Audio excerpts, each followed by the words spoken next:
All right. Well, welcome into a Tuesday night edition of Breaking News Free Agency on Off the Cuff Podcast, Rocked on Detroit Lions. So, interesting news today.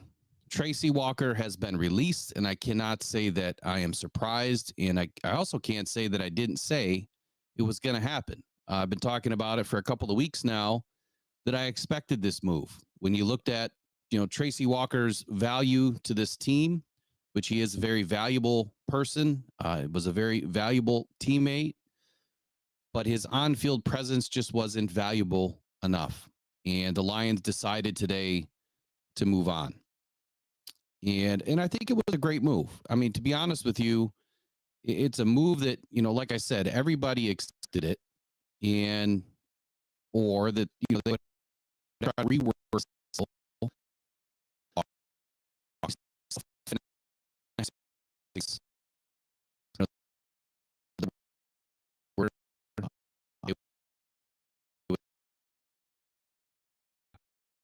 .8-ish this season and walk away saving $5.5 million. So that begs the question, which everyone is asking: what's next? What's up Brad Holmes' sleeve? And I guess you could say I had an epiphany today, but as this information started to crawl out, I think around 5 p.m. ish, finally made permanent by the Lions right just before 7 o'clock ish, I think, is when I saw the post come up. And thanks, Derek, for sharing it with me too while I was driving. So here's the epiphany.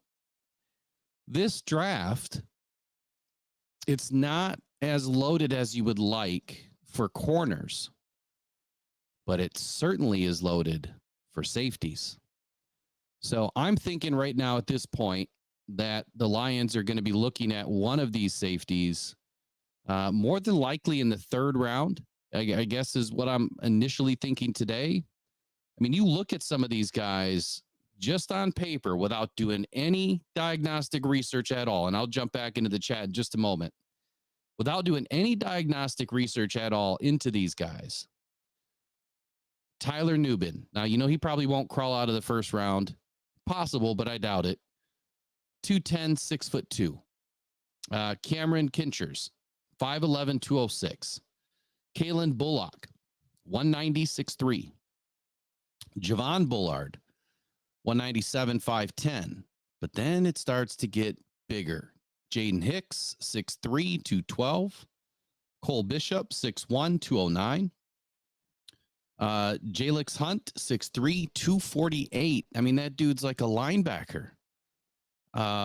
Very interesting prospect. Runs a 4.62.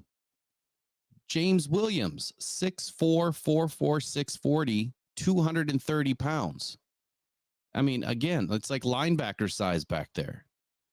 Sian Vaki, 6 foot, 208. So this is a big class of safeties. This is what you want to see behind your corners. And if the guys can move, man, that really helps out the situation just a little bit, right? Now, I haven't done any, like I said, diagnostic research on many of these guys yet. I just haven't made it that far down the draft. I'm kind of doing position by position, but I'm interested in, to see where this leads the Lions this draft season, because as we know, Brad Holmes does what? BPA, best player available. He does not care about need. If they're great football players, he will find a way to get you on the field. Before I go into the rest of my nuggets that I'm going to spill tonight, let's see what you guys are saying. Hey, Michael Jordan says he was eating way too much salary for his play on the field. Better the Hunt said, good evening, Will. You called it. I'm good with it. Street clothes don't play. Man, street clothes don't play. That's a good one. That's a good one. Edward O'Neill. Looks like he sent an emoji. Detroit Grit said Brad Holmes is cleaning up a little bit to grab something in free agency and not hurt us too bad. Edward O'Neill says, I wouldn't be opposed on drafting someone that can take over for Kirby. I'm hoping Kirby isn't going anywhere anytime soon. Tracy says, hey, what's up, Will? Mike P says, yes, now Aquara, Will Harris, and Jerry Jacobs. Yeah, I have a feeling that those three names are next. You know, they might be having conversations at this point and trying to work something out and try to figure something out, but I doubt it. PCB says that frees up $5 million. We need a cornerback and a D line. Hold on, let me make this bigger. I can't read the rest of that. Something free agents. Oh, 1-tier free agents. I got you. So let me give you some nuggets now. This is what I'm looking at. Couple free agent safeties. Now, two things. One, does this mean that they're trying to work on a multi-year deal with CJ Gardner-Johnson? I think that could be a great possibility.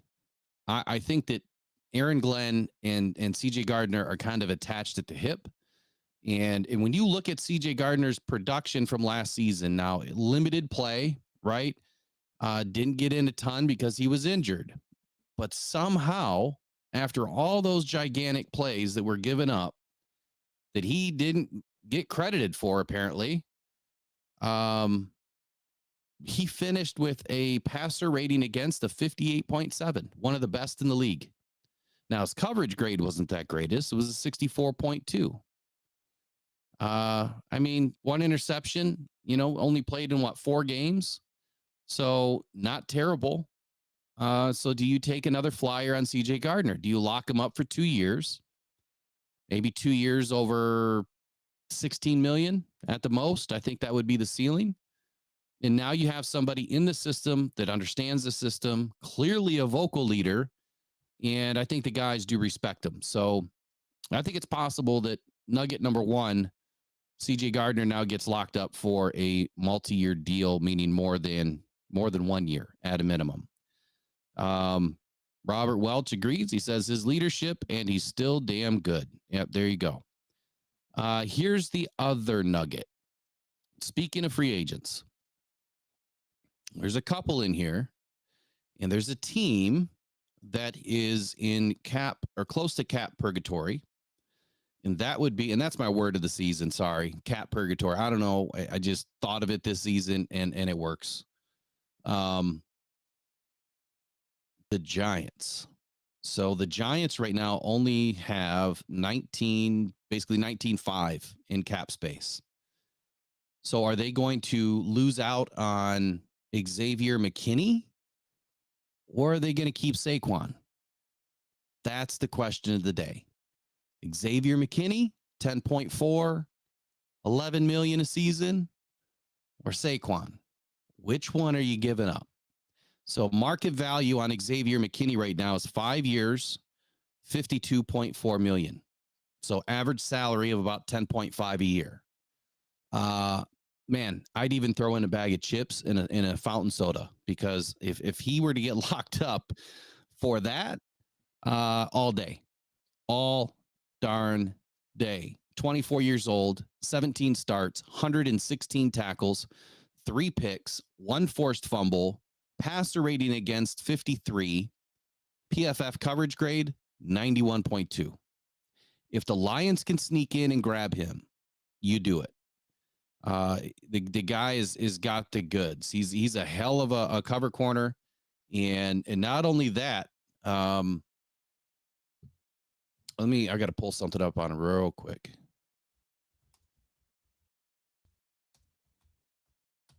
But not only that, that's pretty inexpensive. And then you're looking at securing, the back end of your defense for a while. Brian Branch, you bring in a second tier guy that you desperately need, right? That second contract guy that you desperately need to add, because those are the guys that are going to give you the most leadership, the most bang for your buck. The reason why you go out and grab a CJ Gardner is you're bringing somebody in that can teach the younger guys. Now, Branch is going to be entering season 2. He had a heck of a season 1, and sky's the limit for him. But it looks like to me like the Lions are going to shore up the back end of this defense. More than likely through the draft, they're going to grab a safety, because they realize that the lottery here on cornerbacks may not be that great to get, that top tier cornerback 1 talent. So maybe they're looking to do something in free agency with a safety, and potentially do something, in free agency with a cornerback 1, which I think that they need desperately. Obviously, I think a lot of us agree that Cam Sutton's not the guy, but Xavier McKinney, he's 6 foot, 201 pounds. And man, does he got range. You know, you guys got to watch this guy fly. And he was not on a great Giants defense. They weren't the greatest of defenses, right? So how did he play so well? Let me look up something, get you guys some stats.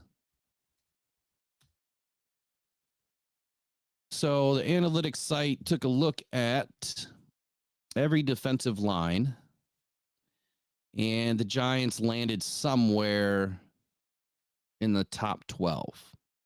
Now they had interior defender Dexter Lawrence, right, in 2023, I believe. So they were top 12 entering 2023. Hold on here.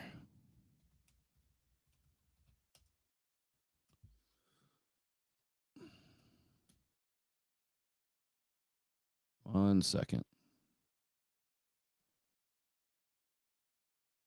Here we go. This is the most recent. I wanted to find the most recent information on heading into 24. So where did the Giants finish? I mean, I know that they were terrible. I just want to see how terrible. Here we go. So they were just behind the Lions. They ranked in the top 22. So they started the season in the top 12 and they finished in the top 22. So not a great defense, you know, that he played in, and he had some great success this season. Xavier McKinney, I don't know much about his character, so I can't get a read on that as far as, you know, is he a Brad Holmes guy? Is he a Dan Campbell guy? I don't know enough yet. I will be clawing and trying to find out more information to get you guys more information. But I would keep your eyes out on Xavier McKinney. The other guy, Antoine Winfield, look, I don't think he gets out of Tampa Bay. I really don't. I think that Antoine Winfield's going to get locked up. Tampa Bay has plenty of money right now. They're sitting at $32 million, and they can make more room as needed. So I wouldn't bank on, you know, the number one guy. Cameron Curl, look, I'd stay far away from him. Passer rating against 110.2. Even though he's ranked as the top 3 safety right now, I'd stay as far away from him as possible. As far as the chat here, let's see. JT Massive Purpose says, love the streams. Hey, appreciate the compliment, man. Glad you could join us tonight. Edward O'Neill says he was in a lot of islands too, because I assume he's saying that the Giants like to blitz a lot. You know, anytime you're left out on an island, you have to perform, right? I mean, you've seen what happened to the Lions this season when our guys were left on an island back there. They crapped the bed. Michael Jordan says Cam Sutton can be a number 1 corner if he has a pass rush in front of him. He's not someone who can lock down a number 1 wide receiver for 6, 7, or 8 seconds. Yes, I believe exactly what you're saying is true. We didn't have a great defensive front. And anytime you have a top tier defensive front, your cornerbacks are going to look that much better, even though they could be suspect, you know, in an average front. So I agree with that. I think that it's fair to say that we need to tackle, you know, both sides, front and back of the defense. I think the middle of our defense is pretty set. Like if we grab a linebacker out of this draft, I would be extremely surprised. But then again, that's BPA for you. So fourth ranked safety is Geno Stone. All these guys are second contract guys so far. Played in all 17 games, 68 tackles, 7 picks. Guy is a ball hawk. And I like the last name. He must be a long lost cousin, you know, Rock and Stone. Who knows? Anyway, 68 tackles, 7 picks, 51.1 passer rating against, PFF grade 85.3. And I think as far down as I would get on this list would be Julian Blackmon. He's somebody that I did like last season. You know, when he became a free agent, or I'm sorry, during the trade deadline, he is someone that I pegged to the Lions, you know, as an option during the trade deadline. So now that he's actually become a free agent, at least per this, you know, Yahoo Sports article, he's still on my list. Passer rating against 55.8 and PFF coverage grade of a 72.6. So not the best coverage grade, but again, if you're elevating and upgrading, let's see how much Julian Blackmon costs now that he's entering free agency? It is speculated. It is speculated. Well, this doesn't make any sense.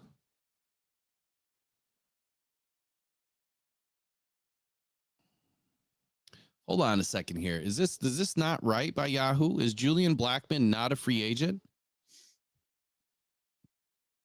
This was just put out today.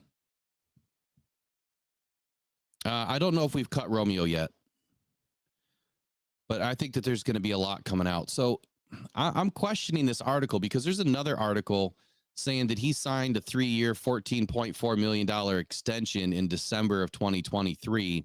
But yet this article is saying that he's a free agent right now. So which one's true? I don't remember Justin Blackmon signing an extension last December. That doesn't make any sense to me. Unless I'm totally reading this wrong. I'll have to dig into this a little bit more. But let's just say that Julian Blackmon is a free agent, like this article says as of today. He is somebody that I had high on my list for the Lions to make a move at the trade deadline. And I would still say that, you know, his availability in the way that he plays would fit the Detroits. The guy's always available. You know, last season he played 15 games. Let me look at another site real quick here. One thing that, yeah, he is an unrestricted free agent. So Julian Blackmon is a UFA. And his valuation, according to OTC, is right around 7.3 million. So again, if you can add another guy to this defense, you know, between the $7 and $11 million range as a safety, a top tier safety, I think it only makes sense. You know, Brian Branch, Iffy, Kirby, and then one more guy would round out our safeties. And, you know, call it what it is. Kirby, you know, he plays great when he, I guess, has the right opportunity, but sometimes he can be a little suspect at times too. Iffy really showed up last year. Obviously, Tracy Walker didn't do much. And I know there was some misconceptions about Tracy, but according to Pro Football Reference, he played in all, or he was available all 17 games last year. And I could have sworn that someone had mentioned that he was inactive at one point, and I don't remember seeing that, but it could be true. But for whatever reason, Pro Football Reference is saying that he was available all 17 and only started in 6 games. So, I mean, Tracy was available. He just didn't put the work in, you know, to make himself more valuable after the season, right? If he was valuable, you'd keep him around. But here's the biggest thing to me. Why would you want to overpay Tracy Walker 12.8, you know, call it 13 million, when you can go out and get a top tier guy that's a free agent right now, second contract, 24, 25 years old, under that? It makes more sense.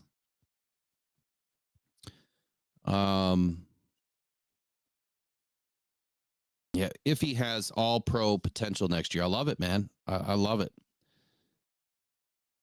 What are you guys saying about Betts? I've seen something in here about Betts. Oh, Robert, you found out today that Betts actually played for Chicago. Yeah, so in 2019, he was in the training camp for Chicago and he never made it out. So he got cut. He never made the 53. So he got to go through, you know, an NFL training camp. He just didn't do enough to make the team. And you're right. Someone else said he's not the same player. He's not. He's definitely not the same player he was then. He's much better. And I'm hoping that he has a chance, you know, to go sack the new quarterback for Chicago. And I'm going to put that on tape again one more time today. And I put it out earlier that I've been saying for, I don't know, 5-6 months now that I thought that the Bears are going to move on from Justin Fields. And I know this really doesn't have much to do with the Lions, but it's NFC North talk. And I think that the experiment with Justin Fields is over. I think that he's going to be moved on from either just before the draft or during the draft. There's potentially going to be a trade. Where? I don't know yet. But I do believe that the Chicago Bears, with their 2 top 10 picks, are going to be taking a quarterback with their first pick overall. They would be stupid not to. And that's just going to create too much animosity and, you know, all the other stuff in the locker room. And for that reason, I think that Justin Fields is gone, but that doesn't help the Lions because they're going to bring in another dual threat. They're not going to bring in a pocket passer. I guarantee it.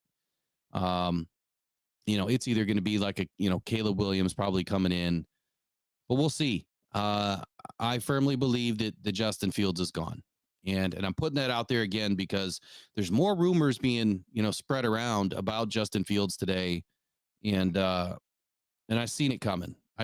He hasn't done enough. You know, you can be a running back sitting back there as a quarterback and you can get all sorts of yards, but if your team doesn't win at the end of the day, it doesn't matter. You know, Jared Goff can barely run and the guy wins games. It's all he knows how to do is win. He doesn't have to run. And I hope by now he's proven a lot of those Jared Goff haters wrong because it's about time. It's about time. And I think they've all disappeared. I haven't heard much from the Jared Goff haters because, you know, I mean, he was a half away from going to the Super Bowl. He quieted a lot of haters this year. And he's going to continue to do that as long as Brad Holmes continues to shore up this offensive line, which I expect him to do in this draft. And now attack the back end of the defense. With Tracy Walker being released today, I'm going to end this tonight by saying Tracy Walker's released. Brad Holmes is definitely looking to add a safety in this draft. And I do believe there is the potential, outside potential, that CJ Gardner-Johnson is probably looking at a 2-year deal. I don't think it would go much further than that. I don't think he's going to be looking for a 3-year deal. I think he wants to win a Super Bowl. I think he sees the opportunity that is in Detroit, and it's right now. I doubt that he's going to give the Lions that much of a discount, but I cannot believe that it's going to be, you know, in the $10 million range or something like that these other guys are commanding. And if he is, then it makes all the more sense for Brad Holmes to move on to find a free agent that doesn't get tagged. And I don't really see any corners that are really going to get, you know, or safeties that are going to get tagged. Matter of fact, if you look at, you know, safety franchise tag dollars, it would cost, 18 million, 18.8 million. You're not going to overpay $8 million on a guy that, you know, you could potentially get for 12. So let me take a quick peek into the chat. C. Klaus 21 says Fields recently unfollowed the Bears. So you're right. That's interesting. I don't pay enough attention to Twitter. Like, I am Twitter illiterate. I'm trying to learn it, but I'm like, I don't even get any notifications, it seems like, anymore, even though I've got notifications turned on for a whole bunch of people. JT's Massive Purpose says the Bears are scary. Justin Fields just took all the Bears info off of his IG and X. I think he's heading to Atlanta. Good call. Donovan Amos says Josh Reynolds should be demoted so JMO and Green and DBJ get more targets. They can go deep. So here's the deal with Josh Reynolds. The guy needs to come back. Like, he's extremely valuable to this Lions team. And I think that if you can get him back on a cheap enough deal, that's not going to take away targets from JMO. And I think DPJ just needs to go through the offseason with the Lions. Hopefully they bring him back too, because I think he'll really benefit from a training camp and getting, you know, comfortable with Jared Goff. I think that we've seen enough with Jared Goff that he needs to trust you. And by trusting you, he has to develop that rapport during the training camp. Immediately when they come out of training camp together, like with St. Brown, I mean, it clicked. And every year that they spend together throughout training camp, they get better and better and better. So anybody that Goff takes the snap, gives to Gibbs. Gibbs bounces through a hole. There it goes outside 20. Gibbs 15. Gibbs 10. Angling to the end zone. Touchdown, Detroit Lions. Oh, baby, what a run. Sorry about that. I was talking over it. Better the Hunt says, go finish your Coke, Will. Actually, I'm drinking Faygo tonight. You know, Michigan pop soda, whatever you like to call it. Appreciate the $10 donation. Better the Hunt. If you notice now, they're automatically queued up, and I was talking over it. So let me give you an extra one here. Oh my Detroit, God. Stand up. You've waited for this. One proud nation, stand up. You've waited for this. All right. So back to DPJ here. I believe that he just needs to get through the offseason, like I was saying, get through a training camp, and he'll be just fine. Whether that's with the Lions or another team. And I would love to see him come back, but that still doesn't mean that the Lions aren't looking for a receiver in this draft. Not that they need one, because they do, but they don't.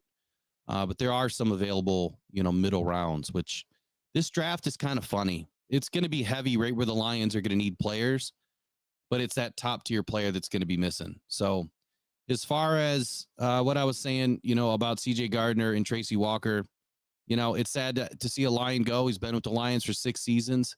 But now it's time for somebody else to step up and step in like they did last season. And I think that we're starting to see the writing on the wall that Brad Holmes is gearing up to do something here in free agency, and he's going to make room any which way he can. And that's what this move is. It's a cap saving move, and it's giving Tracy Walker an opportunity to go find a home with somebody else as soon as free agency opens. So I appreciate y'all attending tonight and joining the live pop-up. If you guys like these, do me a favor and like and subscribe to the channel, but go hit the like button tonight. We were only like 50 away from hitting 4,000. When we get to 4,000, we're going to be doing a giveaway. And I appreciate it. Again, you guys are always great jumping in, but if you like these pop-ups, I'll start doing them more often. Maybe I'll even do them every night. I don't know. The off season has got a lot of action ahead of us, and there's going to be a lot of interesting stories here over the next couple of weeks. And we'll be right here on Rock Down Detroit Lions to cover them. But if I'm not, don't forget to check out c3mitts.com. That's c3mitts.com, c3mitts.com. Don't let your hands ruin your hunt.